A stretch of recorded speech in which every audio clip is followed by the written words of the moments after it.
அல்ஹம்துலில்லாஹி ரபில் ஆலமீன் வஸ்ஸலாத்து வஸ்ஸலாமு அலா சய்யிதில் முர்சலீன் வ அலா ஆலிஹி வஸ்ஹபிஹி அஜ்மாயின் அம்மா பாத். ஃபक़த் क़ால அல்லாஹு தஆலா ஃபில் குர்ஆனில் அஸீம் வல் ஃபுர்கானில் மஜீத். ஃபஅஊது பில்லாஹி மினஷ் ஷைத்தானிர் ரஜீம். பிஸ்மில்லாஹிர் ரஹ்மானிர் ரஹீம். லक़த் கான லக்கும் ஃபீ ரசூலில்லாஹி உஸ்வத்துன் ஹஸனா லிமன் கான யர்ஜுல்லாஹ வல் யௌமல் ஆஹிர். ஸதक़ல்லாஹுல் அஸீம். வ क़ால தஆலா வஅத்தஸிமூ பிஹப்லில்லாஹி ஜமீஅன் வ லா தஃபர்ரகு. ஸதक़ல்லாஹுல் அஸீம். கண்ணியத்திற்கும் மரியாதைக்குரிய சகோதரர்களே, பெரியோர்களே, எல்லாம் அல்ல அல்லாஹ் ரப்புல் ஆலமீனுடைய மகத்தான கிருபையினால் புனிதமிக்க ரமலானுக்கு பிறகு ரமலானிலே நாம் தினந்தோறும் ஆன்லைன் மூலமாக சந்தித்து கொண்டிருந்த நமக்கு அல்லாஹ் ரப்புல் ஆலமீன் ரமலானுக்கு பிறகு சின்ன ஒரு இடைவெளி விட்டு மீண்டும் நம்முடைய ஆன்லைன் நிகழ்ச்சியை வெள்ளிமேடை நிகழ்ச்சியின் மூலமாக நாம் சந்திப்பதிலே பெருமை அடைகிறோம், சந்தோஷப்படுகின்றோம். அல்லாஹ் ரப்புல் ஆலமீன் நம்முடைய இந்த சந்திப்பை கபூல் செய்வானாக. இதன் மூலமாக உங்களுக்கும் எனக்கும் அல்லாஹ் ரப்புல் ஆலமீன் மறுமையின் பலனை, மறுமையின் ஆகிரத்தினுடைய கூலியை முழுமையாக தந்தருள்வானாக என்று துவா செய்த வண்ணமாக இன்றைய உரையை ஆரம்பம் செய்கின்றேன். அருமைக்குரியவர்களே, மேலே நான் ஓதி காட்டிய ஆயத்தில் ரப்புல் ஆலமீன் குறிப்பிடுகின்றான். ரெண்டு விஷயத்தை சொல்கிறான். ஒன்று, லक़த் கான லக்கும் ஃபீ ரசூலில்லாஹி உஸ்வத்துன் ஹஸனா லிமன் கான யர்ஜுல்லாஹு வல் யௌமல் ஆஹிர். அல்லாஹ்வுடைய தூதரிடத்திலே உங்களுக்கு அழகிய முன்மாதிரி இருக்கிறது. யாருக்கென்றால், யார் அல்லாஹ்வையும் மறுமை நாளையும் விரும்புகிறார்களோ, அல்லாஹ்வை மட்டும் குறிக்கோளாக கொண்டவங்க, ஆகிரத்தா குறிக்கோளாக கொண்டவங்களுக்கு அல்லாஹ்வுடைய தூதரிடத்தில் அழகிய முன்மாதிரி இருக்குது அப்படிங்கிறான். இன்னொரு ஆயத்தில் அல்லாஹ் சொல்கிறான், அல்லாஹ்வுடைய கயிற்றை ஒற்றுமையாக பற்றி பிடியுங்கள், எல்லோரும் சேர்ந்து ஒற்றுமையாக அல்லாஹ்வுடைய கயிற்றை பற்றி பிடியுங்கள், வலா தஃபர்ரகு, பிரிந்து விடாதீர்கள் அப்படிங்கிறான். அருமைக்குரியவர்களே, இந்த ரெண்டு ஆயத்தினுடைய அடிப்படையில் தற்போது உலகத்தில் நடக்கக்கூடிய இந்த போர், அமெரிக்கா ஈரான் போர் என்ற இந்த போரை நாம் எப்படி பார்க்க வேண்டும் என்றால், இஸ்லாமிய கண்ணோட்டத்தோடு, குர்ஆன் ஹதீஸுடைய கண்ணோட்டத்தோடு பார்க்கும் பொழுது சில இதனுடைய பின்னணிகளை, வரலாறுகளை நாம் தெரிந்து கொள்ள கடமைப்பட்டிருக்கிறோம். ஏனென்றால் இது ஏதோ ஒரு ஈரானுக்கும் ஒரு இஸ்ரேலுக்கும் அல்லது ஈரானுக்கும் அமெரிக்காவுக்கும் நடக்கக்கூடிய போர் அல்ல. இது ஒரு மிகப்பெரிய அளவில் பல்லாண்டு காலமாக திட்டமிடப்பட்ட ஒரு போர் மட்டுமல்ல. இதற்கு பின்னால் ஒரு பெரிய இஸ்லாத்தை அழிப்பதற்கான நூற்றாண்டு கால சூழ்ச்சி இதற்கு பின்னால் மறைந்திருக்கிறது. அதற்கான பின்னணி வரலாறுகளை நான் உங்களுக்கு சில தரவுகளோடு, சில ஆதாரங்களோடு சொல்ல போகிறேன். ஏன் அப்படின்னு சொன்னால் சகோதரர்களே, எந்த ஒரு சமுதாயம் தன்னுடைய வரலாற்றை தெரிந்து கொள்ளவில்லையோ அந்த சமுதாயத்தை அழிப்பது லேசுன்னு சொல்லி அமெரிக்காவினுடைய மிகப்பெரிய ஒரு அழைப்பாளர், இஸ்லாமிய அழைப்பாளராக இருந்த மால்கம் எக்ஸ் அவர்கள், அதாவது ஒரு கருப்பர் இனத்தை சார்ந்த கொள்ளை கூட்ட தலைவராக இருந்தவர், அல்லாஹ் நாடி அவருக்கு இதாயத்தை கொடுத்து முஸ்லீமாக மாறி இஸ்லாத்தை ஏற்று தன்னுடைய வாழ்நாள் முழுவதும் இஸ்லாத்தை அமெரிக்கா முழுவதும் பரப்புவதையே குறிக்கோளாக கொண்டு கடைசியில் அவருடைய ஆசைப்படியும் நல்லடியார்களுக்கு அல்லாஹ் தர நசீபின்படியும் அவர் அல்லாஹ்வுடைய தீனுக்காக வேண்டியே சுட்டுக் கொல்லப்பட்டு தன்னுடைய வாழ்க்கையை, ஷஹாதத்துடைய வாழ்க்கையை முடித்து கொண்டவர் மால்கம் எக்ஸ் அவர்கள். அவர்கள் அழகான ஒரு வார்த்தை சொல்கிறாரு, எந்த சமுதாயமாக இருக்கட்டும் தன்னுடைய வரலாறை தெரிந்து கொள்ள வென்றால் அந்த சமுதாயத்தை அழிப்பது ரொம்ப லேசுங்கிறது. அப்போ இன்றைக்கி நம்முடைய சமுதாயத்தில் ஒரு பெரிய பிரச்சனை என்ன அப்படின்னா, நமக்கு வரலாற்றை தெரிந்து கொள்வதில்லை. நமக்குரிய வரலாறு என்ன, நம்முடைய பின்னணி என்ன, நாம் எப்படிப்பட்டவங்க, நம்முடைய ஆக்கப்பூர்வமான ஃபார்வர்டு வரலாறு என்ன, அல்லது நம்மை அழிவுக்குள்ளாக்கக்கூடிய பேக்வேர்டு வரலாறு என்ன, ரெண்டு வரலாறுமே நம்ம தெரியாமல் இருக்கிறோம். இதைத்தான் அதற்கு உமர் ரலியல்லாஹு தஆலா சொன்னாங்க, யார் ஜாஹிலியத்தை தெரிந்து கொள்ளவில்லையோ அவன் இஸ்லாத்தை அழிப்பதில் தீவிரமாக இருப்பானாங்க. அதாவது எப்படி இஸ்லாத்தை தெரிஞ்சுக்கிறதுல ஆர்வம் காட்டணுமோ அந்த மாதிரி ஜாஹிலியத்தை தெரிஞ்சுக்க தான் ஆர்வம் காட்டணும். இஸ்லாத்திற்கு எதிரான சக்திகள் இருக்குங்களா, அதையும் தெரிஞ்சு ஆசைப்படணும். அது யூதயிசமாக இருக்கலாம், அல்லது கிறிஸ்டியானிட்டியாக இருக்கலாம், அல்லது பௌத்த மதமாக இருக்கலாம், அல்லது ஜியோனிசமாக இருக்கலாம், அல்லது கம்யூனிசமாக இருக்கலாம், அல்லது இன்றைக்கி லேட்டஸ்ட்டாக மிகப்பெரிய இஸ்லாத்திற்கு எதிரியாக இருக்கக்கூடிய ஃப்ரீமேசன் என்று சொல்லக்கூடிய அவங்களுடைய இயக்கமாக இருக்கலாம். அவர்களுடைய சூழ்ச்சியையும் தெரியவில்லை என்றால், அதாவது ஜாஹிலியத்தை பற்றியும், ஜாஹிலியத்தை செய்யக்கூடிய சூழ்ச்சிகளை பற்றியும், ஜாஹிலியத்துடைய கொள்கைகளை பற்றியும் ஒரு மூமின் விளங்கிக் கொள்ளவில்லை என்றால் அவனாலே இஸ்லாம் அழிஞ்சு போயிடுங்கிறாங்க. இன்றைக்கி அதுதான் நடந்துகிட்டு இருக்குது. அதாவது ஈரானுக்கும் அமெரிக்காவுக்கும் என்ன பிரச்சனை அப்படிங்கிற அந்த பேக்ரவுண்ட் தெரியாதனால இன்றைக்கி உலக மக்கள், உலமாக்கள் உட்பட நான் சொல்லுவேன், மார்க்கம் அறிந்த உலமாக்கள் உட்பட 3 பிரிவாக பிரிஞ்சு நிற்கிறாங்க. ஒரு பக்கம் உலமாக்கள் ஈரான்லாம் ஷியாக்கள், அவங்களும் எந்த விதத்தில் சப்போர்ட் பண்ணக்கூடாது, அவனும் ஒன்று தான், அமெரிக்கா ஒன்று தான், இவனுக்கு அவனுக்கு எந்த வித்தியாசம் ஒன்றும் இல்லை, அமெரிக்காவும் அழிஞ்சு போகணும் துவா செய்யணும், ஈரானும் அழிஞ்சு போகணும் துவா செய்யணும். அமெரிக்கா 5000 பேரை கொண்டானாக்கா ஈரான் 10,000 பேரை கொண்டான், ஈரான் 10,000 பேரை கொண்டானாக்கா இஸ்ரேல் 20,000 பேர் கொண்டான். ஸோ அதனால் எல்லாமே ஜாலிமிகள் தான் அப்படின்னு ஒரு கூட்டம், ஒரு உலமாக்கள் அறியாமையோட உச்சக்கட்டத்தில் போய் இந்த ஒரு பக்கம் போயிட்டு இருக்குது. இன்னொரு கூட்டம் உலமாக்கள் என்ன அப்படின்னு சொன்னால், உலமாக்கள் சொல்கிறேன், நான் பொதுமக்களை பற்றி அப்புறம் சொல்கிறேன். உலமாக்கள் நிலைமை என்னன்னா, நமக்கு எதுக்கு வம்பு, நம்ம பாட்டு அமைதியாக இருந்துருவோம். இது நம்ம இதுக்கும் ரஷ்யாவுக்கும் உக்ரைனுக்கு போர் நடந்துச்சு, அப்புறம் யாருக்கு சப்போர்ட் கேட்டோமா, நம்ம ரஷ்யாவுக்கு துவா செஞ்சோமா, உக்ரைனுக்கு துவா செஞ்சோமா, அந்த மாதிரி யாருக்கும் துவா செய்ய வேண்டாம், யாருக்கும் பத்துவம் பண்ண வேண்டாம், அது பாட்டு விட்டுருங்க, போர் அது பாட்டுக்கு போட்டோம் அப்படின்னு சொல்லக்கூடிய உலமாக்கள் ஒரு பக்கம். இன்னொரு பக்கம் உலமாக்கள் தான் கன்ஃபியூஸ் ஆகி போயிருக்கிறாங்க. இவங்க உண்மையிலே முஹ்லிஸான உலமாக்கள். இவங்க என்ன பண்ணால், நம்ம ஈரானுக்கு துவா செய்யலாமா வேணாமா, துவா செய்யணுமா வேணாமா, இது எந்த மாதிரி சூழ்நிலை அப்படின்னு கன்ஃபியூஸ் ஆகிக்கூடிய நிலைக்கு பார்க்கிறோம். அருமைக்குரியவர்களே, இஸ்லாத்தினுடைய வரலாற்றை, பேக்ரவுண்டை, இந்த போருக்கு பின்னால் உள்ள மிகப்பெரிய சூழ்ச்சிகளை வரலாற்று ஆய்வோடு நம் கண்ணோட்டத்தோடு வரலாறு கிதாபுகளை ஆதாரங்களோடு தரவுடைய ஆதாரங்களோடு நாம் படித்திருப்போம் என்றால் இந்த கன்ஃபியூஸ் ஆக வேண்டிய அவசியமே கிடையாது. ஏன்னு சொன்னால் இது முழுக்க என்னுடைய ரமலானுடைய ஜும்மாவில் ஒரு வார்த்தை சொன்னால் அதே வார்த்தை மறுபடியும் ஞாபகப்படுத்துகிறேன். இது ஈரானுக்கும் அமெரிக்காவுக்கும் நடக்கக்கூடிய போர் அல்ல, ஈரானுக்கும் இஸ்லாத்துக்கும் நடக்கக்கூடிய போர் அல்ல, இஸ்ரேலுக்கும் நடக்கக்கூடிய போர் அல்ல, மாறாக இலுமினாட்டிகளுக்கும் இஸ்லாத்துக்கும் நடக்கக்கூடிய போர். இது இலுமினாட்டிகளுக்கும் இஸ்லாத்துக்கும் நடக்கக்கூடிய போர். இலுமினாட்டிகள்லாம் என்ன, ஒரு காலத்தில் ஒரு 15 வருஷத்துக்கு முன்னாடி அல்ஹம்துலில்லாஹ் அல்லாஹ் எனக்கு கொடுத்த சிற்றறிவை வைத்து நான் இலுமினாட்டிகளை பற்றி பேசினேன். குறிப்பாக அந்த கொரோனா வரும்பொழுது அதிகமாக இலுமினாட்டிகளை பற்றி பேசினேன். அப்போ என்ன பேர் சில பேர் கிறுக்குன்னு சொன்னாங்க, கிறுக்க மாதிரி உளறிட்டு இருக்கிறார் இவர் என்ன கற்பனை பண்ணிட்டு இருக்கிறாரு. அதாவது அரபில் ஒரு பழமொழி சொல்லுவாங்க, அல் இன்சான அதுவும் லிமா ஜஹில். ஒரு மனிதன் ஒரு விஷயம் தனக்கு தெரியலன்னா அதுக்கு எதிரியாக மாறிடுவான். அல் இன்சான் அதுவும் லிமா ஜஹில். அவனுக்கு எதை பற்றி தெரியலையோ அதுக்கு எதிரியாக மாறிடுவான். இவனுக்கு இலுமினாட்டி பற்றி தெரியலன்ற உடனே அப்படிலாம் இலுமினாட்டில் ஒன்று கிடையாது, அதை பற்றி பேசுகிறவங்க முட்டா போயிருக்க கற்பனை பண்ணுறாங்க அப்படின்னு அதுக்கு எதிரியாக மாறின மாதிரி அந்த ஜாகில்கள், இலுமினாட்டியை பற்றி தெரியாத ஜாகில்கள், இலுமினாட்டிய சூழ்ச்சியை பற்றி விளங்கிக் கொள்ளாத ஜாகில்கள் என்ன பார்த்து கிண்டல் பண்ணாங்க, ஏளனம் பண்ணாங்க. ஒருத்தங்க கேட்டால் என்ன யூதர்களுக்கு ஒரு வேலையே இல்லையா, கொரோனா கொண்டு வரது கூட தான் யூதர்கள் வேலையா அப்படின்னா, இன்னொருத்தர் இலுமினாட்டில் ஒன்று கிடையாது, சம்சிங் ஆசி வளர்றாரு, எதையோ இத்து போன புக்கை படித்து சொல்கிறாரு, இப்படிலாம் என்ன வந்து விமர்சனம் பண்ணாங்க. நான் கவலைப்படலை. இன்னைக்கு அல்ஹம்துலில்லாஹ் அல்லாஹ் 15 வருஷத்துக்கு அப்புறம் இலுமினாட்டிகள் இருக்கிறது உண்மைன்னு ப்ரூஃப் ஆகிட்டு இருக்குது. அதே மாதிரி அமெரிக்காவின் ரெட்டை கோபுரத்தை தகர்த்த போது கூட நான் ஆணித்தரமாக பேசினேன், அந்த நேரத்தில் மக்காப்பள்ளியில் ஜும்மாவில் பேசினேன், இது முஸ்லீம்கள் செய்யவே இல்லை, முழுக்க யூதருடைய சூழ்ச்சி அப்படின்னு ஆணித்தரமாக பேசினேன். இப்போ அல்ஹம்துலில்லாஹ் கிறிஸ்தவர்களே ஒத்துட்டு இருக்காங்க, அமெரிக்காவில் ஒத்துட்டு வராங்க, இது யூதருடைய சூழ்ச்சி தான், இதில் இஸ்லாம் முஸ்லீம்களுக்கு சம்மந்தம் இல்லை அப்படின்னு. இது எதுக்கு சொல்கிறேன்னு சொன்னால், இது ஒவ்வொரு காலகட்டம், குறிப்பாக அதே மாதிரி இப்போ இலங்கையில் நடந்தது. இலங்கையில் ஈஸ்டர் வெடிகுண்டு வந்து ஒரு பிரபலமான வெடிகுண்டு, அதை வச்சு முஸ்லீம்களை எவ்வளோ கேவலப்படுத்தினாங்க, எவ்வளோ டார்ச்சர் பண்ணாங்க. முஸ்லீம் பெண்கள் ஹிஜாப் போடக்கூடாது, மோத்த மூடக்கூடாது, முஸ்லீம் பெண்கள் மோத்த மூடிட்டு வந்தால் குண்டு வச்சுட்டு போறாங்க அப்படின்னு நம்ம தமிழ்ல இந்தியாவில் உள்ள சங்கிகள் அவதூறு பிரச்சாரம் பண்ற மாதிரி அங்கே உள்ள இலங்கை சங்கிகள் அவதூறு பிரச்சாரம் பண்ணாங்க. முஸ்லீம்கள் சொல்லனா துயரங்களுக்கு ஆளானாங்க. இப்போ வெளியே வந்துருது அல்ஹம்துலில்லாஹ் உண்மை. அந்த ஈஸ்டர் பண்டிகை அன்று சர்ச்சிலே குண்டு வைக்கிறதுக்கு ஏற்பாடு பண்ணது ராஜபக்ஷே தான், ராஜபக்ஷே ஆட்கள் தான் ஏற்பாடு பண்ணாங்க, அவன் தான் ஃபுல்லாக திட்டமிட்டு பண்ணான் அப்படி இப்போ உண்மை வெளியே வந்திருக்குது. இப்படி ஒவ்வொரு காலகட்டத்திலும் நாம் உலகம் ஏதாவது ஒரு தவறான தகவலை சொல்லும் பொழுது நல்ல நடுநிலையான உலமாக்கள், சிறந்த விசாலமான அறிவுள்ள உலமாக்கள், நல்ல தெளிவான பசீரத்துள்ள உலமாக்கள் அந்த உலகத்தை பிரச்சாரத்துக்கு ஆளாக மாட்டாங்க, எதிர்த்து நிற்பாங்க. நீ எப்படா என்ன பார்த்து தீவிரவாதம் சொல்லலாம், எங்க முஸ்லீம் செஞ்சிருக்க வாய்ப்பே இல்லை அப்படின்னு ஸ்ட்ராங்கா சொல்லுவாங்க. நம்ம ஆளுங்க இந்த விவரம் இல்லாத மக்கள் தான் எதுக்குங்க சார் நம்ம பசங்க இந்த மாதிரி பண்ணிட்டு இருக்காங்க, நம்ம பசங்க கைகாலிச்சு சும்மா இருக்க மாட்டாங்களா. அதாவது இந்த மீடியாக்கள் படக்கூடிய அவதூறுகளை, அதாவது இலுமினாட்டியை பற்றி தெரிஞ்சவன் அப்படி யோசிக்க மாட்டான். இலுமினாட்டி எவ்வளோ கேவலமானவன், எவ்வளோ மோசமானவன், தன்னுடைய நோக்கத்தை நிலைநாட்டுவதற்காக தன் மக்களை அழிக்கக்கூடிய தயங்காதவன் அப்படிங்கிற சூழ்ச்சியெல்லாம் தெரிஞ்சிருந்தா ஒரு அவதூறு பிரச்சாரம் இஸ்லாத்தின் மீது வரும்பொழுது முஸ்லீம் கலங்க மாட்டாங்க, மனம் உடைச்சிட மாட்டாங்க. ஏன் நமக்கு இப்படி ஆகுது நினைக்க மாட்டாங்க, ஸ்ட்ராங்கா ஏற்றிப்பாங்க. இது ஒரு சூழ்ச்சி, இது இலுமினாட்டியோட சூழ்ச்சி, இலுமினாட்டியோட பங்களிப்பு இல்லாமல் இருக்காது அப்படி ஸ்ட்ராங் அடிப்பாங்க. ஏன்னா இலுமினாட்டிகள் என்பவர்களை பற்றி அல்லாஹ் ரப்புல் ஆலமீன் குர்ஆன்ல சொல்றான். அல்லாஹ் குர்ஆனில் சொல்கிறா இலுமினாட்டிகள் யார் என்று. நான் இன்னொரு நாளைக்கு இலுமினாட்டி பற்றி பேசும்போது விளக்கமான அதற்கான ஆதாரங்களோடு, அதற்கான தரவு குர்ஆன் ஹதீஸின் ஆதாரங்களோடு பேசுகிறேன். அந்த இலுமினாட்டிகளுடைய சூழ்ச்சி தான் பல ஆண்டு கால சூழ்ச்சி, கிட்டத்தட்ட 50 ஆண்டு கால சூழ்ச்சி. என்ன பண்ணாங்க, 1925 நினைக்கிறேன், கிட்டத்தட்ட ஒரு 100 ஆண்டுகளுக்கு முன்பாக முதல் அவங்க இஸ்லாத்தை அழிப்பதற்காக செய்த அரசியல் ரீதியாக இஸ்லாத்தை முஸ்லீம்கள் அவங்க என்ன யோசிக்கிறாங்கன்னா, அவங்க ஆன்மீகத்தை நம்புறதில்லை. இந்த மார்க்கம் அல்லாஹ்வுடைய மார்க்கம், யுரீதுன லியுத்ஃபிஉ நூரல்லாஹி பிஅஃவாஹிஹிம் வல்லாஹு முத்திம்மு நூரிஹி வலவ் கரிஹல் காஃபிரூன். காஃபிர்கள் எல்லாம் சேர்ந்து அல்லாஹ்வுடைய இந்த ஜோதியை வாயை ஊதி அணைக்க நினைத்தாலும் அல்லாஹ் இந்த ஜோதியை பூர்த்தி செய்தே தீர்வான், அல்லாஹ்வுடைய வாக்குறுதி. அதை முஸ்லீம் நம்ம நம்புறோம். என்ன வேணா சூழ்ச்சி பண்ணிட்டு போடா, எங்க ரப்பு எங்க மார்க்கத்தை உயர்த்தி தீர்வான் அப்படின்னு நம்புறோம். ஆனால் அந்த அல்லாஹ்வுடைய எதிரிகளுக்கு, அதுவுல்லாக்களுக்கு, ஆதாவுல்லாக்களுக்கு அந்த நம்பிக்கை கிடையாது. அதனால என்ன பண்றேன்னா, அவனுடைய முழு நோக்கமே இந்த உலகம், ஆட்சி, பணம், ஆட்சி, பணம், இது ரெண்டு தான் நோக்கம். அதனால் என்ன யோசிக்கிறான்னா, முஸ்லீம்களுடைய ஆட்சியை முடக்கிவிட்டாலும், அதிகாரத்தை முடக்கிவிட்டாலும், பணத்தை முடக்கிட்டா இஸ்லாம் அழிஞ்சு போயிடும் அப்படின்னு அவன் பிளான் பண்ணி, அவனுக்கு அந்த கூமுட்டைகள் இந்த அறிவு இல்லை. இஸ்லாம் என்பது அதிகாரத்துக்கு அப்பாற்பட்டு, செல்வத்திற்கு அப்பாற்பட்டு, அது ஒரு ஆன்மீக பலம் கொண்ட மார்க்கம், அல்லாஹ்வோட உதவி கொண்ட மார்க்கங்கிற அறிவு அவங்களுக்கு கிடையாது.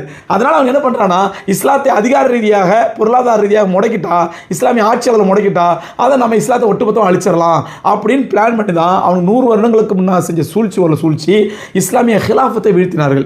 துருக்கியில் அப்பொழுது இஸ்லாமிய ஹிலாஃபத் இருந்தது. உலகளாவிய அளவில் முஸ்லீம்களுக்கு ஒரே தலைமை இருந்துச்சு. எத்தனை நாடு இருக்கட்டும் அத்தனை நாட்டுக்கு ஒரே தலைமை. இதை பற்றி பேசினா ரொம்ப விரிவாக பேசுவாங்க. அதாவது காரைக்கால் பக்கத்தில் நிரவின்னு ஒரு சின்ன கிராமம், நிரவின்னு சொல்லிட்டு ஒரு சின்ன கிராமம். அங்கே நான் ஒரு ஊரில் போயிருக்கும் பொழுது அந்த ஊரை சார்ந்த ஒரு 85-90 வயசு முதியவர் ஒருத்தர் என்கிட்ட சொன்ன வார்த்தை, அவருடைய பாட்டனார் சொன்னது, அவங்க அத்தா பாட்டனார் காலத்தில் சம்பவம் சொன்னார். அப்போ அந்த சம்பவம் வந்து அவர் சின்ன பிள்ளையா. அவர் சொன்னார், நாங்கள் எங்கள் நிரவியில் வந்து முஸ்லீம்கள் இந்துக்கள் எல்லாருமே நல்லா ஒற்றுமையாக இருப்போம். அப்போ என்ன ஆகுனா, அந்த ஒரு சில சங்கிகள், அந்த சங்கி புத்தி பிடிச்சோம் அந்த காலத்தில் உருவாயிட்டானுங்கல்ல, அந்த 1-2 ஷைத்தான் என்ன பண்ணுவானுங்கன்னா, அந்த பிள்ளையார் ஊரில் நடக்கும் பொழுது எங்களுடைய பள்ளியாசல் தான் போவோம், கொட்டடிச்சுட்டு போவோம், மேலதாளம் பண்ணுவோம், ஆட்டம் போடுவோம், அது கரெக்டாக முஸ்லீம்களுடைய தொழுகை நேரத்தில் தான் போவோம் அப்படிங்கிற மாதிரிலாம் அடம் பிடிச்சாங்க. நாங்கள் எவ்வளோ சமாதானம் பண்ணி பார்த்தோம், நீ பள்ளியாசல் வழியாக போய் எங்களுக்கு பிரச்சனை இல்லை, எங்களை தொழுகை டிஸ்டர்ப் பண்ணாதீங்க, அந்த நேரத்தில் வந்து அது கொட்டை அடிக்கிறது நிறுத்திடுங்க, அப்புறம் தானே கொட்டடிச்சுட்டு போங்க, அது எங்கள் தொழுகை நேரத்தை தவிர்த்துங்க, இதெல்லாம் நாங்கள் சொன்னோம். அவனும் கேட்கவே இல்லை, இப்படித்தான் போன அடம் பிடிச்சாங்க. அப்போ அந்த நேரத்தில் எங்களை பாட்டனார் முத்தவள்ளி என்ன பண்ணாருன்னா, அந்த நேரத்தில் அவங்களால படித்த அறிவாளியின் முத்தவள்ளி வந்திருப்பார் நினைக்கிறேன். உடனே என்ன பண்ணிருக்காரு, துருக்கியில் இருந்த ஹலீஃபாவுக்கு இங்கே கடிதம் எழுதினாராம். துருக்கியில் இருந்த ஹலீஃபாவுக்கு, இஸ்லாமிய ஹலீஃபாவுக்கு இங்கேருந்து கடிதம் எழுதினாராம். இந்த நிரவிங்கிற கிராமம் பேரை யாரும் கேள்விப்பட்டிருக்க மாட்டோம், எத்தனை பேர் கேள்விப்பட்டிருக்கோன்னு தெரியல. காரைக்கால் பக்கத்தில் உள்ள ஒரு சின்ன கிராமம், முஸ்லீம்கள் நிறைஞ்ச கிராமம் நிரவிங்கிறது, அந்த ஊர் சார்ந்தவங்களுக்கு தெரியும் இது.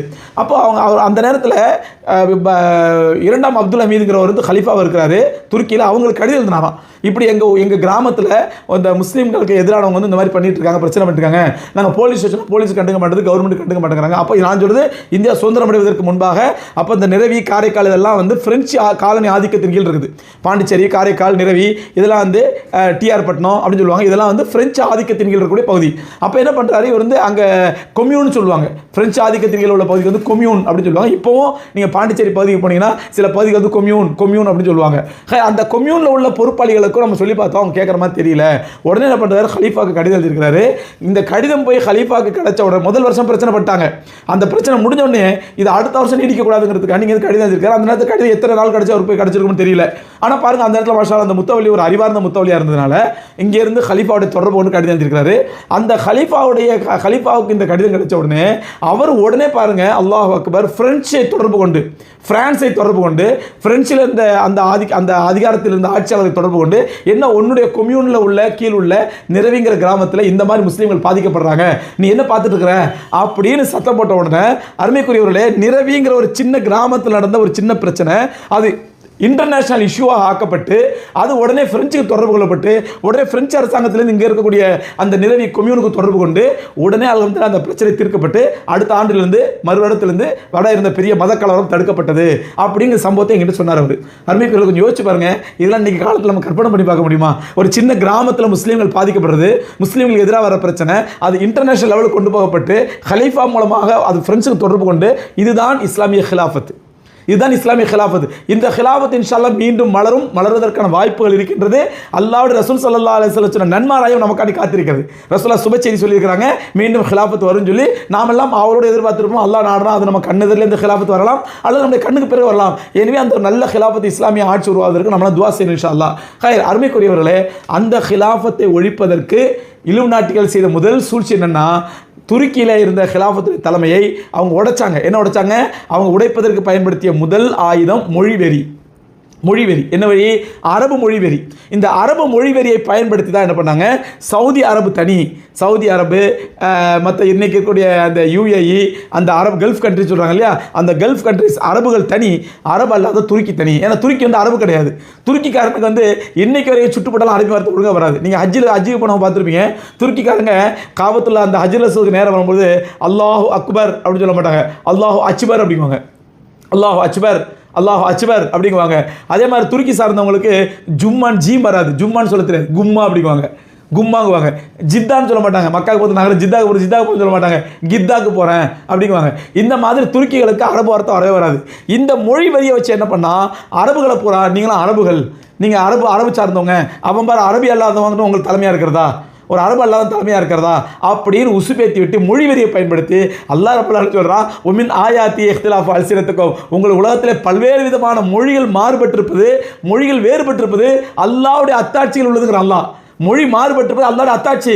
அத்தனை மொழிகளும் அல்லாஹ்வுடைய அத்தாட்சிகள். எந்த மொழியாக இருக்கணும், இது உயர்ந்த மொழி, இது தாழ்ந்த மொழி கிடையாது. இன்னைக்கு மொழிவேறு என்பது மனிதர்களை பிளவுபடுத்துவதற்காக உருவாக்கப்பட்டது. நீ பாருங்கள, திராவிட கலாச்சாரமா, தமிழர் கலாச்சாரமா, அல்லது தமிழினமா, திராவிட இனமான்னு சொல்லி தமிழக மக்களை பிளவுபடுத்துவதற்காக இன்னைக்கு சங்கிகள் கையாளக்கூடிய ஆயுதம்னாக்கா தமிழ் தேசியமா, திராவிட தேசியமா அப்படி கொண்டு வந்திருக்காங்க இல்லையா? அப்ப இந்த தமிழ்ங்கிற பாஷையை வச்சு, மொழியை வச்சு எப்படி இங்க பிரிக்கிறாங்களோ அதே மாதிரி தான் அன்னைக்கு யூதன் பிரிச்சான். என்ன பிரிச்சான்? அரபுங்கிற மொழியை வச்சு அரபுகள் தனி, அரபு அல்லாதவர்கள் தனி பிரிச்சான். இன்னைக்கு சகோதரர்களே நான் ஒரு உதாரணம் சொல்றேன், எக்ஸாம்பிள் சொல்றேன். ஒவ்வொரு ஹஜ்ஜி பெருநாள் அன்னைக்கும், நோம்பு பெருநாள் அன்னைக்கும் சவுதி டிவியிலையும், சவுதி ரேடியோவிலும், நான் சவுதியில் கேட்டதான் சொல்றேன், மற்ற அரபு நாடு ரேடியோ கேட்டதில்லை. சவுதியில் டிவியிலும், சவுதியில் ரேடியோக்களிலும் என்ன பண்ணுவாங்கன்னா, அந்த பெருநாள் வாழ்த்து சொல்லுவாங்க. பெருநாள் வாழ்த்து சொல்லும் பொழுது மன்னருடைய பெருநாள் வாழ்த்தை படிப்பாங்க. சவுதியில் நடக்குது குறித்து மன்னருடைய பெருநாள் வாழ்த்தை படிப்பாங்க, அரபியில் படிப்பாங்க. அதில் படிக்கும்போது சொல்லுவாங்க, ஹாதா தஹ்னியத்துன் லில் ஈதில், هذا تهنئة للعيد للأمة الإسلامية للأمة العربية والإسلام الدولية للأمة العربية والإسلام الدولية. அது படிக்கும்போது இப்படி தான் தலைப்பு ஆரம்பிப்பாங்க. என்னன்னா, இது அரபுலக முஸ்லீம்களுக்கும் மற்ற இஸ்லாமிய உலகத்திற்கும் மன்னர் சொல்லக்கூடிய பெருநாள் வாழ்த்து. அப்போ அரபுலக முஸ்லீம், மற்ற நாட்டு முஸ்லீம் யார் பிரிச்சது? அரபுலக முஸ்லீம், மற்ற நாட்டு முஸ்லீம் யார் பிரிச்சது? இது வார்த்தை பல பேர் புரியாமல் இருக்கலாம், ஏன் இப்படி சொல்றான்னு தெரியாமல் இருக்கலாம். ஆனால் இதுக்கு பின்னாடி பெரிய சூழ்ச்சி. அரபுலக முஸ்லீம் வேறு, மற்ற நாட்டு முஸ்லீம் வேறு. இந்த பிரிவினை கொண்டு வந்து யாருன்னா இலும் நாட்டுகள் கொண்டு வந்தாங்க, யூதர்கள் கொண்டு வந்தாங்க பிரிக்கிறதுக்கு. அதனுடைய விளைவு தான் என்ன பண்ணா, அரபு நாடுகளை பூரா துருக்கியுடைய ஹிலாஃபத்திலேருந்து பிரித்து, துருக்கியுடைய ஹிலாஃபத்தை வீழ்த்தி ஒவ்வொரு நாட்டுக்கும் ஒவ்வொரு பேர்னு உண்டாக்கலாம். சரி, அப்படி பிரிக்கும் பொழுது, நாடுகளை பிரிக்கும் பொழுது அவன் செஞ்ச பெரிய சூழ்ச்சி தான். ஸோ இன்னைக்கு யுனைடெட் அரபு எமிரேட்ஸ் இல்லையா, ஐக்கிய அரபு அமீரகம் அப்படின்றது இல்லையா, UAE. இந்த UAE பார்த்தீங்கன்னா இதனுடைய மொத்த பரப்பளவே 83 ஸ்கொயர் கிலோமீட்டர் தான். 83,000 ஸ்கொயர் கிலோமீட்டர் இதனுடைய மொத்த பரப்பளவே. இது நம்ம தமிழ்நாட்டோட பாதி. ஏன்னா தமிழ்நாட்டுடைய மொத்த பரப்பளவு தான் 1,30,000 ஸ்கொயர் கிலோமீட்டர். தமிழ்நாட்டு மொத்த பரப்பளவே 1,30,000 ஸ்கொயர் கிலோமீட்டர். ஆனால் இந்த UAE மொத்த பரப்பளவு எவ்வளவு பார்த்தீங்கன்னா 83,000 ஸ்கொயர் கிலோமீட்டர் தான். இந்த 83,000 ஸ்கொயர் கிலோமீட்டர் பார்த்தீங்கன்னா தமிழ்நாட்டோட பாதி, கிட்டத்தட்ட இல்லை 60-70% தான் தமிழ்நாட்டில். இதில் 7 நாடு. அதாவது நம்ம இந்த மெட்ராஸ் தான் துபாய்ன்னு சொன்னால், துபாய்க்கு இங்கேருந்து நம்ம வேலூருக்கு போனால் அங்கே அபுதாபி. இங்கே மெட்ராஸ் துபாய்ன்னு சொன்னால் இங்கேருந்து வேலூருக்கு ஒரு 120 கிலோமீட்டர் போனீங்கன்னா அங்கே அபுதாபி. நடுவில் 90 கிலோமீட்டரில் அது ஒரு குட்டி நாடு ஷார்ஜா. அப்போ இது துபாய், அப்புறம் ஷார்ஜா, அப்புறம் அபுதாபி. அப்புறம் அங்கேருந்து ஒரு 100 கிலோமீட்டர் போனால், 50 கிலோமீட்டர் போனோடனே ராசூல் கைமாங்கிறது இன்னைக்கு ஹார்மோஸ் நீர்நிலைன்னு சொல்கிறாங்க இல்லையா, அந்த ஹார்மோஸ் நீர்நிலையுடைய இந்த பக்கம் துபாய், அந்த பக்கம் ஈரான்ங்கிறாங்க இல்லையா, இந்த பக்கம் துபாய்னா அந்த துபாய் தான் ராசூல் கைமா. அப்புறம் அல்லைன், அல் ஃபுஜைரா, இந்த மாதிரி குட்டி குட்டி நாடுகள். அவன் என்ன பண்ணான், ஒற்றுமையாக இருந்தா இவன் ஒரு பெரிய நாடாயிடுவான்.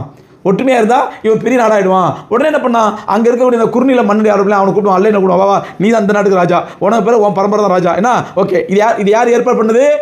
இலும் நாட்டிகள்.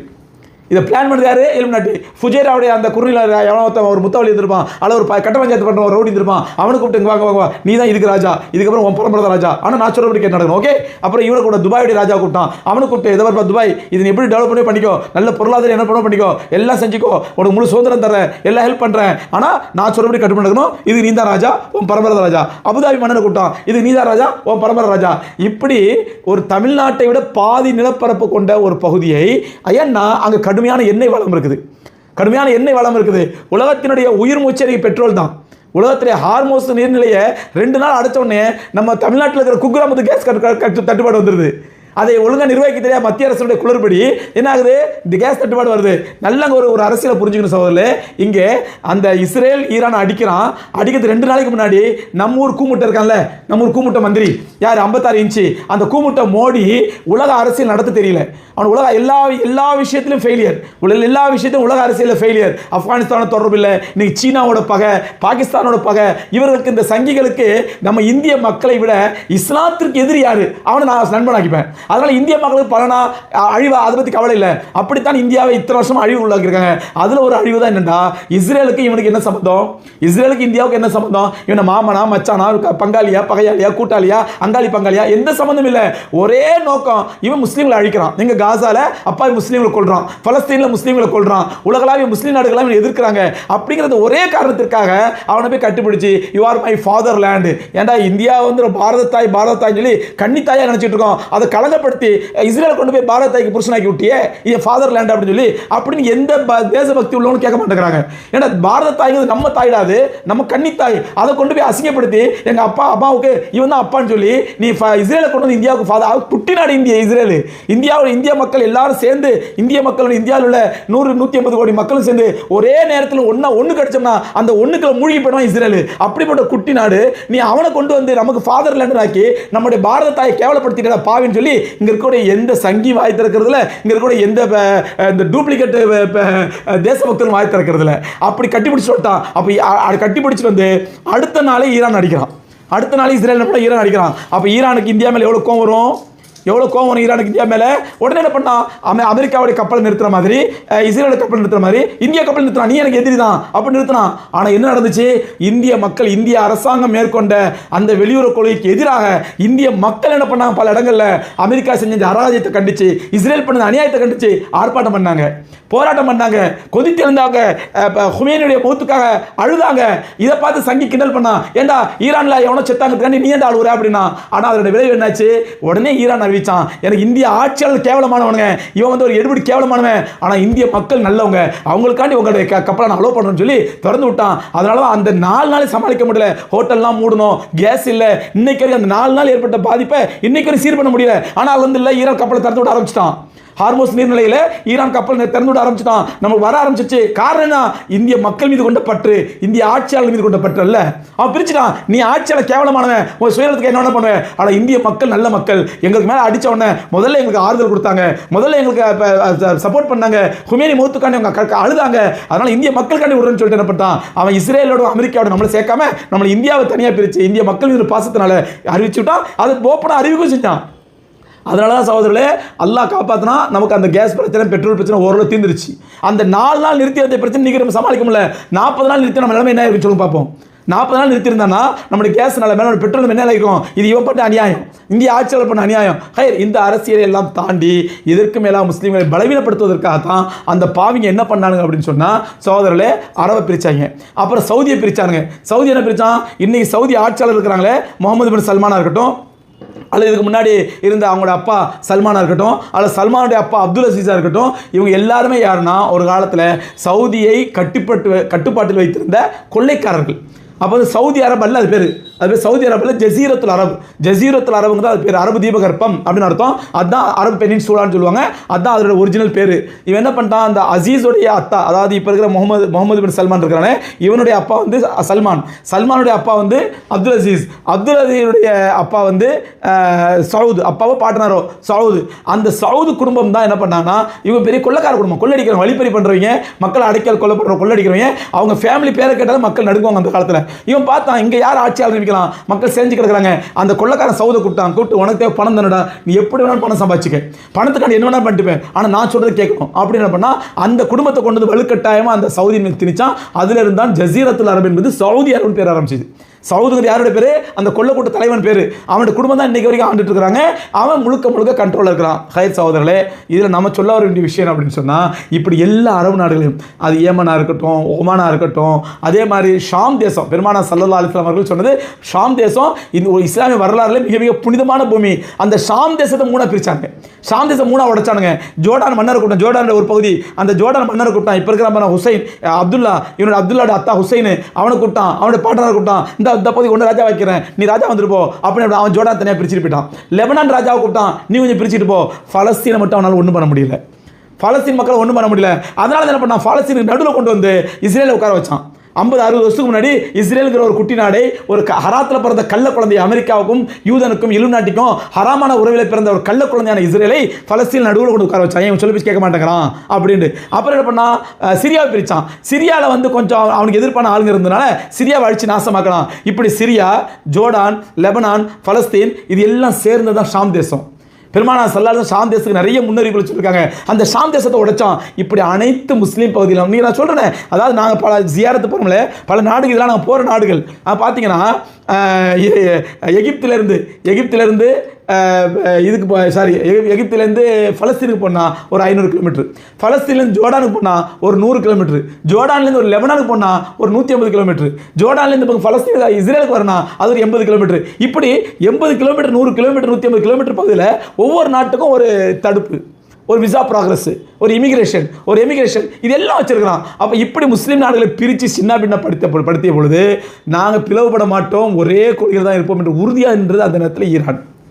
இந்த வரலாறுகளை நம்முடைய இந்தியாவின் மிகப்பெரிய ஆலிமாக இருந்த மௌலானா அபுல் ஹசன் அலி நதவி ரஹ்மத்துல்லாஹி அலைஹி, அலிமியா ரஹ்மத்துல்லாஹி சொல்லுவாங்க. அவங்க 1973 ஈரானுக்கு போகிறாங்க. ஈரானுக்கு எப்போ போகிறாங்க? ராபித்தத்துல் ஆலமில் இஸ்லாமின் சொல்லி உலகளாவிய உலமாக்களுடைய கூட்டமைப்பு, இன்றைக்கி மக்கள் அதனுடைய ஹெட் ஆஃபீஸ் இருக்குது. அந்த ராபித்தத்துல் ஆலமில் இஸ்லாமியில் முக்கியமான உறுப்பினராக இருந்த அலிமியா ரஹ்மத்துல்லாஹி அலைஹி 1973 ஈரானுக்கு போகிறாங்க. ஈரானுடைய சூழ்நிலையை பார்க்குறாங்க. பார்த்துட்டு வந்து 1979 ஈரானிய புரட்சி நடக்குது. ஈரானுடைய அரசு ஒழிக்கப்பட்டு ஈரானுடைய புரட்சி வருது. அப்போ அது பார்த்தீங்கன்னா இந்த பேர், நாட்டுடைய பேர்களே பார்த்தீங்கன்னா சவுதிக்கு பேர் மம்லக்கத்துல் அரபியத்தி சவுதியா, kingdom of Saudi Arabia, kingdom மன்னராட்சி. அதே மாதிரி அதே பாகிஸ்தான் பார்த்தீங்கன்னா ரிபப்ளிக் ஆஃப் பாகிஸ்தான் குடியரசு. அதே இடத்துல யுஏஇ பார்த்தா யுனைடெட் அரப் எமிரேட்ஸ், எமிரேட்ஸ்னா இமாராத்னா ராஜாங்கங்கள் இருக்கக்கூடிய ராஜாங்கங்கள் இமாராத். இப்படி மன்னர் ராஜா இப்படியே ஆட்சி செய்த பொழுது அது ஒரேடியா கிறுக்குத்தனமாக ஜனநாயகம் டெமோக்ரஸி பேர் வச்சாங்க. இந்த நேரத்தில் ஈரானிய ஆட்சியாளர்கள் மட்டும்தான் ஒரு அழகான பேர் வச்சாங்க. ஜனநாயகத்தில் உள்ள ஒரு சில நல்ல விஷயத்தை மட்டும் எடுத்துக்கிட்டு மற்ற எல்லாத்தையும் இஸ்லாத்தில் கலந்து இஸ்லாமிக் ரிபப்ளிக் ஆஃப் ஈரான் பேர் வச்சான். இஸ்லாமிய குடியரசு. இது குடியரசுனா பைத்தியக்கார, நம்ம இந்த இந்தியா மாதிரி ஒரு பைத்தியக்காரத்தனமான ஜனநாயக நாடு அல்ல, குடியரசு அல்ல, மாறாக இஸ்லாமிய குடியரசு. இங்கே குடியரசு நல்ல விஷயங்கள் மட்டும்தான் இருக்கும், ஜனநாயகத்தில் நல்ல விஷயங்கள் மட்டும்தான் இருக்கும். எல்லா ஜனநாயகத்தையும் கண்மூடித்தனமாக பின்பற்றி நாட்டை அழிச்சு நாசமாக்கக்கூடிய ஜனநாயகம் இங்கே இருக்காது அப்படிங்கிற பேர் வச்சு ஒரு இஸ்லாமிய புரட்சியை உருவாக்குறாங்க. அந்த நேரத்தில் அலிமியா ரஹ்மத்துல்லாஹி அலைஹி இஸ்மா யா ஈரான் அப்படின்னு ஒரு கிதாப் ஒன்று எழுதுறாங்க. இந்த கிதாப் பாருங்க, நெட்டில் போய் பாருங்க, மக்கள் படிங்க. இஸ்மா யா ஈரான், ஈரானே கூர்ந்து கேள், ஈரானே கூர்ந்து கேள், லிசன் யா ஈரான் அப்படின்னு அர்த்தம் அதுக்கு. அந்த கிதாபில் அலிமியா ரஹ்மத்துல்லாஹி ரொம்ப அழகாக ஈரானுக்கு அட்வைஸ் பண்ணுறாங்க. நீ ஷியா சுன்னிங்கிற பேரில் ஷியாக்களுக்கு முக்கியத்துவம் கொடுக்காத, நீ உனக்கு நல்ல அறிவு கொடுத்துருக்கான் அல்லாஹ், அந்த அறிவு நல்ல மேம்படுத்து, நல்ல டெக்னாலஜி வளரு, உலக வல்லரசுகளுக்கு நீ வந்து ரொம்ப பெரிய ஒரு சிம்ம சொப்பனமாக இருக்கணும். அதே நேரத்தில் உன்னுடைய மோசமான அந்த கேடுகட்ட ஷியா கொள்கை விட்டுரு, சஹாபாக்களை திட்டுறதை விட்டுரு, அலிரலாம் தூக்கி பிடிக்கிறத நிறுத்திடு, அலிரலாம் தூக்கிற பேரில் மற்ற சஹாபாக்களை கேவலப்படுத்தாத, அதே மாதிரி உங்களுடைய இமாமியா தஹமியா அந்த கொள்கையெல்லாம் விட்டுட்டு குர்ஆன் ஹதீஸை ஃபாலோ பண்ணு அப்படின்னு அழகாக ஒரு பச்சை பிள்ளைக்கு அட்வைஸ் பண்ண மாதிரி பண்ணாங்க.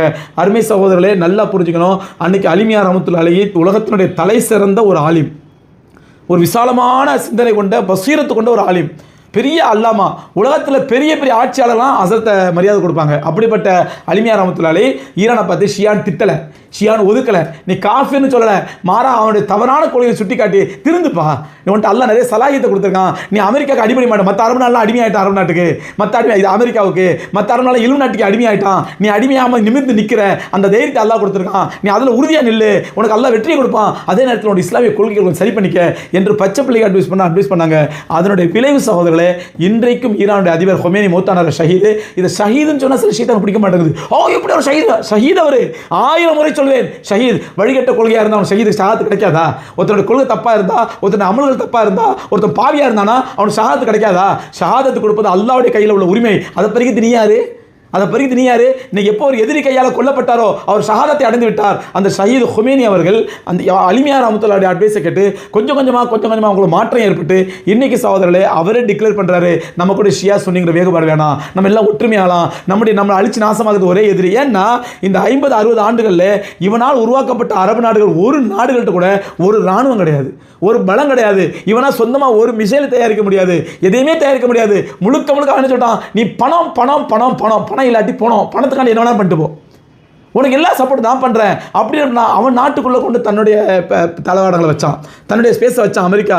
இன்னைக்கு சகோதரர்களே, இந்த ஈரான் இந்த போரின் மூலமாக இதுவரை 50 ஆண்டு கால வரலாற்று சூழ்ச்சிக்கு இன்ஷா அல்லாஹ் ரப்புல் ஆலமீன் ஒரு விடிவு காலம் கொடுக்க போகிறான் என்பதுதான் இந்த ஈரான் மூலமாக நமக்கு கிடைக்கக்கூடிய நன்மாராயம். ஈரான் தாக்கு பிடிச்சி நிற்கிறான். இவன் நினைச்சான் சவுதியை மாதிரி கண்ட்ரோல் பண்ணிடலாம், ஈராக்கை மாதிரி கொண்டு வந்துடலாம், அல்ல ஆப்கானிஸ்தான் மாதிரி கொண்டு வந்துடலாம், அல்ல பாகிஸ்தான் மாதிரி கண்ட்ரோல் பண்ணிடலாம் அப்படின்னு நினைச்சான். ஆனால் அவன் கண்ணில் மண்ணெளி போடுற மாதிரி, அவன் கனவுல மண்ணெளி போடுற மாதிரி ஆப்கான் மக்கள், வீரமுள்ள மக்கள், அவன் கனவுல மண்ணெளி போட்டு இன்னைக்கு அமெரிக்காவை எதிர்க்கக்கூடிய முக்கியமான நாட்டில் ஒரு நாடா ஆப்கான் இருக்கிறாங்க. அதற்கு அடுத்த நாடாக இருக்கிறது ஈரான். ஆனால் ஆப்கானில் வளர்த்த பூரா நாசமாக்கிட்டான். அதனால் ஆப்கான் மக்கள் இன்னும் ரெடி ஆகலை. ஆனால் ஈரான் மக்கள் ஆரம்ப காலம் 50 வருஷமாக ப்ரிப்பேர் பண்ணிட்டு இருக்கிறான்.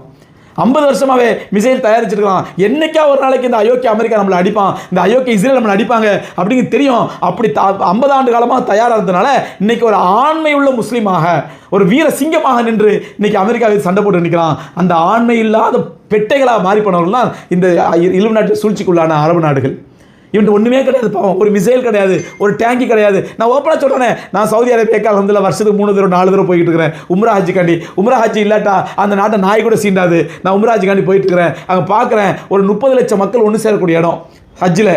அதுக்கு ஒரு ராணுவத்தையும் கொண்டு இறக்குவான், மிலிட்ரியை கொண்டு இறக்குவான். அந்த மிலிட்ரியால் ஒரு 30 லட்சம் மக்களோட அவனால் கண்ட்ரோல் பண்ண முடியாது. எப்படி ஒரு மக்கள் ஆயுதங்கள் போய் போராட்டம் பண்ணுற மக்கள் அல்ல, ரோட்டில் நீ போராட்டம் பண்ணுற மக்கள் அல்ல. அல்லாஹ் அல்லாஹ் லபைக் அல்லாஹும் லபைக் லபைக் அல்லாஹும் லபைக் என்று தல்பியா சொல்லிக்கொண்டு அல்லாஹ்வுக்கு முன்னால் தங்களை சரணடைய வைத்த அந்த அப்பாவி மக்களை கூட்டத்தை கூட அவனால் கட்டுப்படுத்த முடியல. ஒவ்வொரு வருஷமும் ஸ்டாம்பைடு, ஒவ்வொரு வருஷமும் நெரிசலில் 300 பேர் மூத்தா போயிட்டாங்க, 400 பேர் மூத்தா போயிட்டாங்க, 500 பேர் மூத்தா போயிட்டாங்க. இப்போ அல்ஹம்துலில்லாஹ் அல்லாஹ்வுடைய பெரிய கிருபை, இப்போ ஒரு 4-5 வருஷமாக தான் இந்த முசீபத்து பிடிச்ச ரிப்போர்ட் இல்லை. எதுக்கு சொல்கிறான்? இதுதான் அவனுடைய ராணுவத்துடைய பலம், இதுதான் அவனுடைய போலீஸுடைய பலம். அருமைக்குரியவர்களே, இந்த நிலையில் தான் ஈரான் இப்படி அமெரிக்காவும் இஸ்ரேலையும் இப்படி எதிர்கொண்டு வலிமையோடு தியாகத்தோடு நின்று சமாளித்துக் கொண்டிருக்கிறது என்றால், அவன் இன்னைக்கு அல்ஹம்துலில்லாஹ் ஹார்மோஸை, அதாவது 40 வருஷமாக ஈரான் மீது உலகம் முழுவதும் செய்து வந்த இந்த தடைகளை அவன் தாங்கி நின்னான். 40 வருஷமாக தடை அவன் மேலே, பொருளாதார தடை. ஏன் அமெரிக்கா சொல்லிட்டான், இலுமினாட்டி சொல்லிட்டான், யூதன் சொல்லிட்டான், தடைன்னு சொல்லி 40 ஆண்டுகளாக உலகத்தினுடைய அத்தனை நாடுகளும் சேர்ந்து தடை விதித்து வைத்திருந்தன. அந்த தடையை தாங்கி தலை நிமிர்ந்து நின்றான். ஆனால் ஈரான் ஒரு 40 மணி நேரம் தடை பண்ணா ஹார்மோஸை, உலகமே ஆடி போயிடுச்சு, உலகமே சீரழிஞ்சு போச்சு. 40 வருஷம் அவன் மீது உலகமே சேர்ந்து தடை விதித்து வைத்திருந்தன. அந்த தடையை உடைத்தெறிந்து தலை நிமிர்ந்து நின்றான். இன்னைக்கு ஈரான் ஒரு 40 மணி நேரம் ஹார்மோஸை நிறுத்தி வச்சான், தடை ஏற்படுத்தினான், உலகமே ஆடி போயிடுச்சு. ஐயோ ஐயோ ஐயோ ஐயோ பதறான். இன்னைக்கு அடுத்த நிமிஷம் செங்கடலை பிடிக்க போறான், செங்கடலை பிடிக்க போறான். ஹவுதிகளை வச்சு செங்கடலையும் அடிச்சிட்டானா ஒட்டுமொத்த உலகம் நிர்மூலமாக்கப்படும் தான் உண்மை. ஏன்னா அவர்கள் அறிவார்ந்தவர்கள், அறிவுபூர்வமாக வேலை செய்கிறாங்க, எவனும் பயப்படுறதில்லை. இதனால் தான் சகோதரர்களே சொல்கிறேன், இந்த ஈரான் அமெரிக்கா வார் என்பது அல்லாஹ்வால் ஏற்படுத்தப்பட்ட ஒரு நன்மாராயம் இஸ்லாமிய சமுதாயத்துக்கு. இனியாவது இப்போ ஈரான் என்ன வைக்கிறான், நான் போற அமெரிக்கா அலறான், போற நிறுத்துப்பா போதும்பா, நான் சமாதானம் பேசிட்டு இருக்கிறோம், நான் சமாதானம் பேசிட்டு இருக்கோம். அங்கே ஈரான் அமைச்சர் சமாதானம் யார்கிட்ட பேசுகிறேன், தனியாக ஒரு ரூமில் பேசிட்டு இருக்கிறியா? சமாதானம் யார்கிட்ட பேசிட்டு? பேசுறதெல்லாம் உச்சிலேருந்து உள்ளங்கால் வரைக்கும் போய் மோடிய மாதிரியே ட்ரம்ப்பும் உச்சிலேருந்து உள்ளங்கால் வரைக்கும் போய் பேச பூரா போய் நாங்கள் சமாதானம் பேசிட்டு இருக்கோம் ஈரானோட அப்படிங்கிறான். அவங்க ஈரான் அமைச்சர் சொல்கிறான், யார்கிட்ட சமாதானம் பேசுகிற? உன் வெள்ளை மாளிகை ரூமில் உட்காந்து ஏசி ரூமில் உட்காந்து சமாதானம் பேசிட்டு இருக்கியா? நீ தானா சமாதானம் பேசிட்டு இருக்கியா? நீ பைத்தியமா அப்படிங்கிறான். சமாதானத்துக்கு நான் வரணும். சரி, அப்போ போர் நிறுத்து. நான் நிறுத்த மாட்டேன், ஆரம்பிச்சது நீ. நான் எப்போ நினைக்கிறேன் அப்போ தான் நிறுத்துவேன். நான் நிறுத்தணுமா? எல்லா அரபு நாடுகளில் முஸ்லீம் நாடுகளில் உள்ள உன்னுடைய தளவாடத்தை பிற வாபஸ் வாங்கு. அல்ஹம்துலில்லாஹ் 50 வருஷ சூழ்ச்சிக்கு இது வைக்கக்கூடிய ஆப் இல்லையா? 50 ஆண்டு சூழ்ச்சிக்கு, வரலாற்று சூழ்ச்சிக்கு இது வைக்கக்கூடிய ஆப் இல்லையா? அதனால் சகோதரர்களே, ஈரான் மக்களுக்கு அல்லாஹ் ரப்பல் ஆலமீன் கிருபை செய்வானாக. ஈரான் மக்களுக்கு தாங்கிக் கொள்ளக்கூடிய சக்தியை அல்லாஹ் கொடுப்பானாக. ஈரானுக்கு அல்லாஹ் வெற்றியை கொடுப்பானாக. இதன் மூலமாக ஒட்டுமொத்த இஸ்லாத்திற்கும் அல்லாஹ் கண்ணியத்தை கொடுப்பானாக.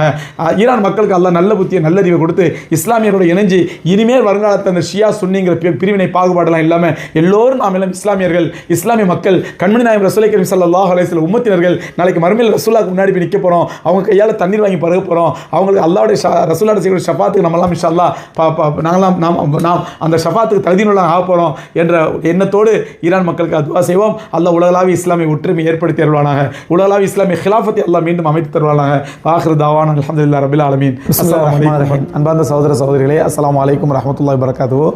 சமுதாயத்தின் கல்வி பணிக்காக தன்னைத்தானே அர்ப்பணித்துக் கொண்டிருக்கும் ஜாமியா தாருல் இல்மி அடுத்த தலைமுறையை படித்த தலைமுறையாக உருவாக்குவதற்காக அல்ஹம்துலில்லாஹ் ஆலிம் ப்ளஸ் அட்வொகேட் கோர்ஸ் சிறப்பாக நடத்திட்டு வரோம். உங்களுக்கு எல்லாம் தெரியும்.